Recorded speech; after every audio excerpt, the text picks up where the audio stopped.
What's up, guys? Jimbo 203, back at you with another one. This one is about a black lady in the front line. She's a health aid worker. The police came to her house to serve a search warrant and bust in the door, which her boyfriend didn't know that it was the cops, so he fired off rounds. They fired and killed her.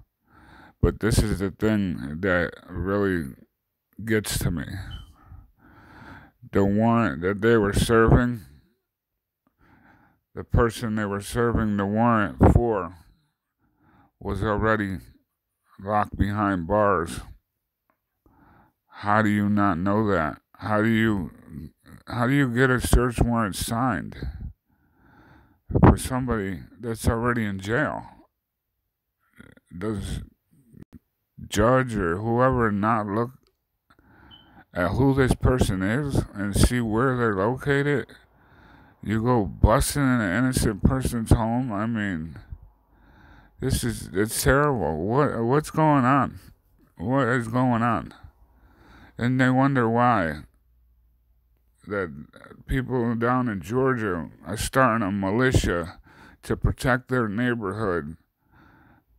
When people like young man Mr. Arbery gets shot down for jogging in his neighborhood, you got a KKK cop down in North Carolina leading a large group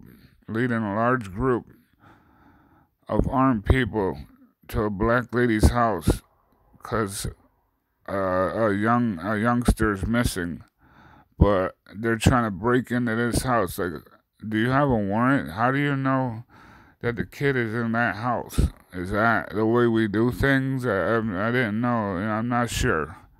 But then now I see this. It's crazy. I mean, what's going on, America? We gotta do better. We have to do better. Treat each other equally. And stop this shit, man. But check out the story, guys.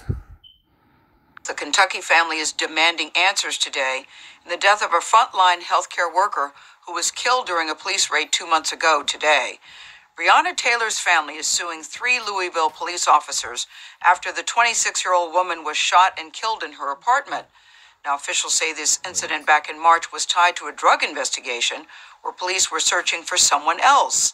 As our national correspondent Jerika Duncan reports, Taylor's mother claims gross negligence took her daughter's life.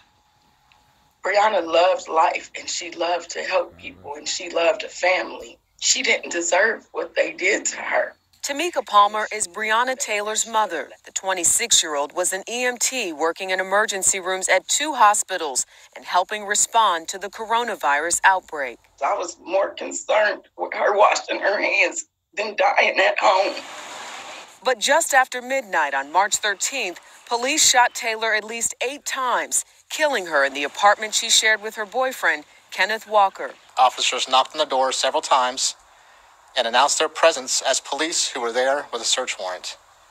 The officers forced entry into the exterior door and were immediately met by gunfire. Louisville Metro Police say the officers were part of a narcotics investigation and opened fire after Walker shot first. They're now on administrative reassignment pending the results of an internal investigation. The lawsuit against the officers claims the suspect they were searching for was already in custody. Taylor's family alleges the officers wearing plain clothes did not identify themselves and that Walker, a registered gun owner, was shooting at men he believed were breaking in. Walker is now charged with first-degree assault and attempted murder of a police officer. They thought they were being burglarized. Does the Second Amendment not apply to African Americans? Attorney Ben Crump joined Breonna Taylor's case this week. He is also representing the family of Ahmaud Arbery, who was shot dead in February while on a run in his Georgia neighborhood. This was a completely unnecessary and justifiable killing of an innocent woman. For CBS This Morning, Jerika Duncan.